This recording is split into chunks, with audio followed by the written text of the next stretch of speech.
যারা আন্দোলন করেছিল তাদের উৎসাহ দিয়েছেন যারা, তার মধ্যেই তারেক রহমান অন্যতম।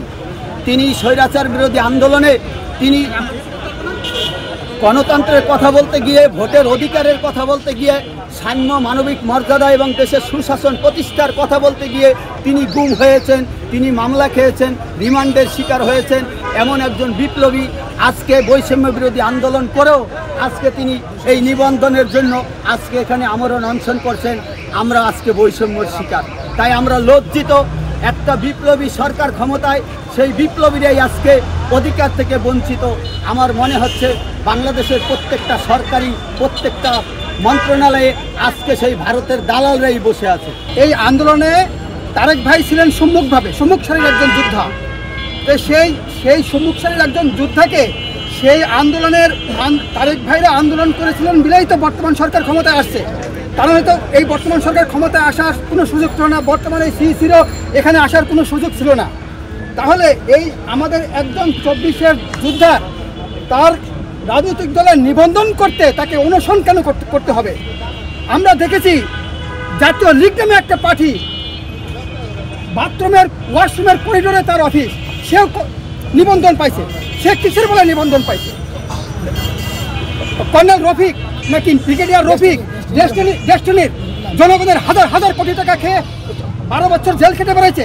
তারপরের দিনই সে আম জনতার আগে আর একটা সরেয়া দিয়ে নিবন্ধন পেয়ে গেছে। তাহলে কিসের বলে এই আম জনতার দলের এই তারেক রহমান কেন নিবন্ধন পাবে না? আর আরেকটা বিষয় আমি যেটা বলতে চাই সেটা হলো, আমি রাজনীতি করব, আমি দেশের মানুষের সেবা করব, আমাকে রেজিস্ট্রেশন করতে হবে কেন? আমার দলের জন্য শুধু একটা মার্কার নির্ধারিত থাকবে, আমার দলের রেজিস্ট্রেশন করতে হবে। আমি জনগণের সেবা করবো, সেখানে আমার রেজিস্ট্রেশন করতে হবে কেন?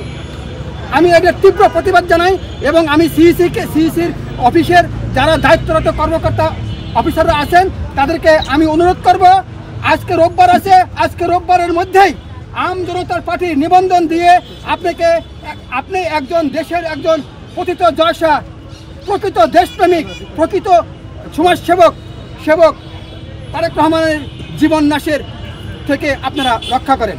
নির্বাচন কমিশনার, আপনার উদ্দেশ্যে আমি বলছি, আপনার কাছে আসতে নির্বাচন দিতে হবে, দিয়ে দেন। আপনিও বলেন সাথে সাথে যে নিতে হবে, নিয়ে নাও। আপনি অতিরঞ্জিত করছেন আম জনতার দল, এদেশের আপামার জনগণের দল। যে জনগণ রাস্তায় নেমেছে স্বৈরাচারের বিরুদ্ধে আন্দোলন করার জন্য, সেই জনগণের প্রতিনিধি হিসাবে তারেক রহমান একটি নিবন্ধন চেয়েছে। টাকা পয়সা চায়নি, সে ভিক্ষা চায়নি, সে তার অধিকার চেয়েছে। এই অধিকার চাওয়ার জন্য